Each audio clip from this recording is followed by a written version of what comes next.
ચાલો આજે તમને બતાવો અમે મેળામાં શું શું કર્યું અને શું શું જોયું.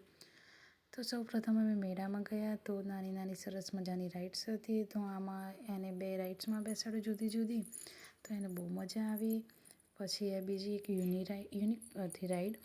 પછી ત્યાંમાં બેસાડી અને તો મજા કરી અને નીકળી ગયા અંદર. અમે મેળાની બહાર હતી આ રાઇડ્સ અને મેળાની અંદર જતાં જ આ બાજુ પરફ્યુમ મળતા હતા, પછી બ્લેન્કેટ અને શિયાળાના સામાન, સ્વેટર એવું બધું મળતું હતું.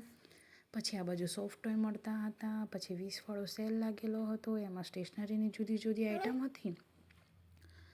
અને પછી ત્યાંથી આગળ સરસ મજાના એવી કટલરી હતી, છોકરીઓની મસ્ત મસ્ત વસ્તુ હતી. પછી સરસ મજાના હતા જુદા જુદા પ્રકારના અથાણા અને આ મુખવાસ, મોજા, ટોપી, સ્વેટર એવું બધું હતું. આ સરસ ફેન્સી ચપ્પલ મળતા હતા, જુદા જુદા રમકડાની ઘર વખરીની વસ્તુ. તો આવો હતો અમારા મેળાનો ટૂર આજનો.